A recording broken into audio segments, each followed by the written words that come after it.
Hey there, ladies and gentlemen. Welcome back to What's for Dinner. I hope you're all doing fantastic. Hopefully you guys had a great Labor Day weekend. Didn't go overboard on any of the food stuff. Yep, so we had a very low-key one. We kind of just chilled out around the house, got some stuff done around here and relaxed. Anyway, it's about 4:30 on, what's today, Tuesday? Yes. Tuesday afternoon, Tuesday, the day after Labor Day afternoon. Anyway, what do we got going on for dinner here? Oh, wait a second, gotta back up. I have to do our housekeeping. So sorry. Just remember, guys, everything you hear tonight is educational and informational only. Yep, we're not your healthcare provider, so if you guys have any questions or concerns, just reach out to your healthcare provider about that. Nothing you're hearing tonight should be construed as medical advice. All right. This is like nails on a chalkboard to me every time. Well. You think I'd get over it. Yeah, it's necessary. What do they say, necessary evil? All right, we're kind of not doing anything exciting here, guys. It's been just a struggle to come up with just to actually eat for me, because I'm just getting over COVID, and not that I'm feeling fine now. It's just that I don't have taste and smell. So yeah, and Sunday I made ribeye and shrimp Alfredo, and it was the best Alfredo I had ever made. And I said that to him, not realizing he still couldn't. He's like, "Well, I'm glad you could taste it." So then last night he said, "Don't even make me anything. I'm just gonna have like nothing, just leftovers, because I can't taste anything." Yeah, I'm totally feeling fine. A little bit of fatigue left over, but it's just remnants. But yeah, this taste and smell is so bothersome. Yeah. So Teresa air fried some chicken wings tonight. So these were bought from Harder House, a local butcher shop. And did you season these? I did. I sprayed it with avocado oil, and then I put Jane's Crazy and some ranch powder on there. Okay. So ranch powder is not the best, but just a very small amount of that. Yeah. And then we have our Philly cheesesteak brats. So we also buy these from our local butcher, Harder House there. And then we have these cheesesteak brats. Philly cheesesteak brats are fantastic too, by the way. They are really good. I won't be enjoying them as much tonight, but they are really good. I'll pretend like I know what they taste like. This is leftover from Sunday. Yeah, we've got a couple day old eggs left over, but. And then this is leftover from Sunday, 2 onion rings. One of the kids tried it and apparently didn't like it, so. Yeah, and how did you make those onion rings? Talk about that real quick. So I have a donut pan, and I just put shredded sharp cheddar cheese on the bottom, and then some onions, sliced up an onion, and then covered it with cheddar cheese. And then I bake it on broil. I do it on broil for probably 15 minutes. Okay. And then you got to really let them cool for a while, so they harden and you can get them out and eat them. Yeah, all right. Couple footnotes before Teresa gets started. She has a case study for you guys tonight to go over, so it's fun, but it's a hormone-related case study. So I wanted to talk about some metabolic health really quick. So a lot of times when Teresa does these case studies or she's talking about metabolic health, she'll talk about some of the tests that she runs. So if you remember, she talks about the HOMA-IR scores. Mm-hmm. She talks about fasting glucose and insulin, hemoglobin A1C, things like that. So those are things you'll need to either go to any lab test now and order that, or have a provider order for you. But ultimately, at the end of the day, you've got to go get labs drawn to get those done. There are some simple ways for those of you who are kind of new to the metabolic health, low carb, keto, carnivore community, simple ways to determine your metabolic health status right in your home without having to worry about going to a provider right off the bat. One of them is a quick test you can do. And these aren't going to give you lab levels or anything. They're not going to give you values. They're just going to let you know whether you're in that kind of ballpark you're in of how healthy you are. Yeah.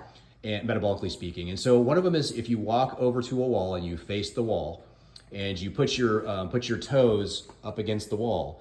If your belly hits the wall before your toes do, then that's a very good signal that you are not metabolically healthy. And it sounds silly, but it's true. Like a lot of people can't do that. So that's one indicator. And I think of like the beer belly, the guys with the beer belly, that's visceral fat, and that is not just a beer belly, that's insulin resistance. Yeah, 100%. Because that belly will hit before the toes. Yeah, so if you're there, you're there, and it's time to go start doing some work on that. And then the other one is the waist to height ratio. So that's something Teresa has actually mentioned a few times. So it's really simple, a really simple calculation. You just take your height, or you want the ratio to be where your waist is half of your height or less. That's all it is. So if you're 68 inches tall, you want to have a 34 waist or smaller, okay? Now, it's not a perfect gauge. It just gives you, again, a ballpark. For instance, me, I'm 68 inches tall, so 34 waist is spot on for me. However, a 34 waist is not really spot on for me. Like I want to keep mine below a 32. I like mine around a 31. A 34 waist for me, I've got a spare tire.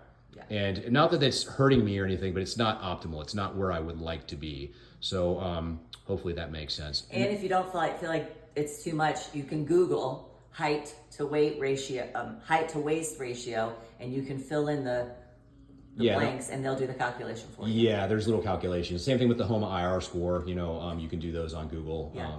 But there's lots of facilities, like even Mark Hyman, that you can order lab work from his company, and it's probably $300 or $400 to get a whole expansive thing if you don't have a provider willing to do it, or if you don't have any lab test now. There's another one, I can't think of some of these other states, but any lab test now is here in Florida, and you don't have to have a provider's order to go in and get labs. Yeah.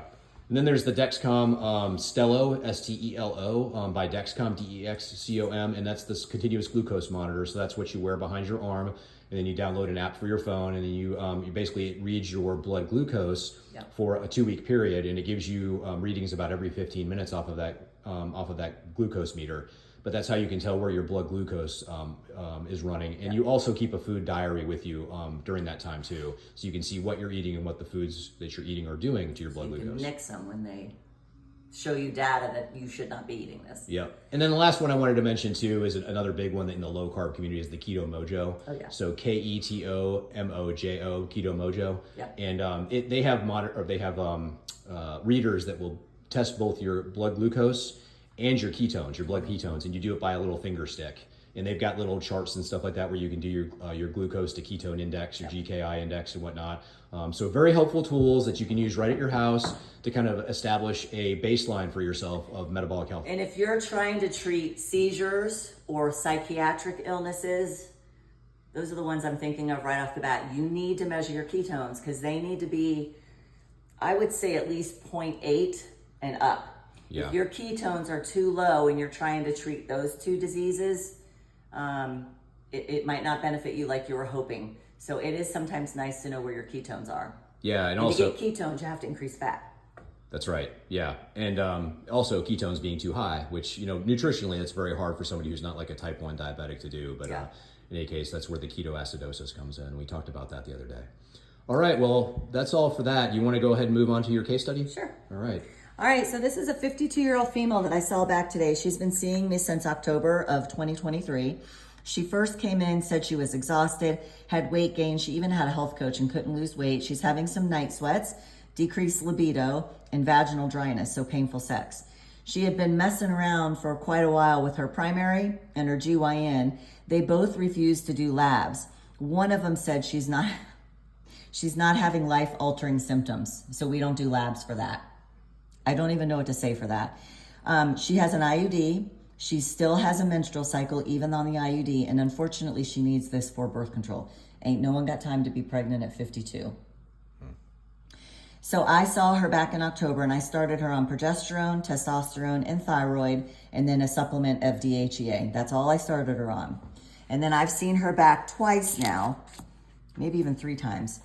Her energy's better, her libido's better, the vaginal dryness is better, so she can have sex without pain, and she has less night sweats. She's lost 8 pounds. She's now working out and able to increase the weights with working out. Wow. That's textbook. Yeah. That's the power of hormones. If that's your only problem and you optimize and balance hormones, that's what it can do. But your GYN, your primary, they don't care about that. They don't care. Because you're not having life-altering symptoms, and nothing that you're dealing with is going to make you die. Just like in my space, it's kind of a big disservice that a lot of elderly women get put into a nursing home because of chronic UTIs, and they can get septic like that. And so all they need is a little estrogen vaginal cream. It would be so easy. But no, because it's been said no one's died from a dry vagina. Well, if I'm a husband, I know that that's pretty life-altering for me if my wife all of a sudden wants to have sex with me because she doesn't have a dry vagina anymore. Right. I mean, it's just mean. It's like, it's inhumane. Like, most of us in America treat our animals better than women get treated at healthcare. Yeah, it's too bad. You guys get gaslighted a lot. Yeah, and like I've had patients before, a GYN, female GYN, told a patient of mine when she tried to go for help, she had no libido, the female GYN told her, you need better lingerie. Well, I've got news for you, and everyone knows this. Men are visual. Lingerie is going to do nothing for females, okay? Nothing. So that's gaslighting. Yeah. It's your problem. You don't have the right lingerie. No, if you want to have sex, you're going to want to have sex no matter what you're wearing or what you're doing. So. Yeah, it's tough. Sad. Yep. I love you ladies, but I'm so glad I'm not one. All right. It is hard. It is hard. For sure. Yeah, no, All right. but this is a perfect textbook case study of hormones. And I told her today that I'm going to put her on Facebook because I was telling, she's going in October to get her IUDs expired. It's expiring. So she's got to go to the GYN. She's going to a new GYN. And that's when I said, are you going to tell this new GYN you're on hormones? And she said, absolutely not. It's changed my life. I don't care what anyone says. She didn't tell her PCP. They couldn't help her anyway. Why would you tell a patient to go off when you had no advice or zero help? You had zero things to give her. And usually you get at least offered an antidepressant. You did zero for them. Their life has changed and you're going to tell them to go off of it. Yeah. It's a strange, it's like a fiction movie. It's like weird. Very sad. Very sad. Yeah. Okay, we're at 11 minutes now, so Sorry. we're going to wrap this up. Okay. All right, guys, tell us what you're having for dinner, and if you have any questions, shoot them our way. Yes. And we love you all, and God bless you, and we'll see you next time. Okay, bye. Bye.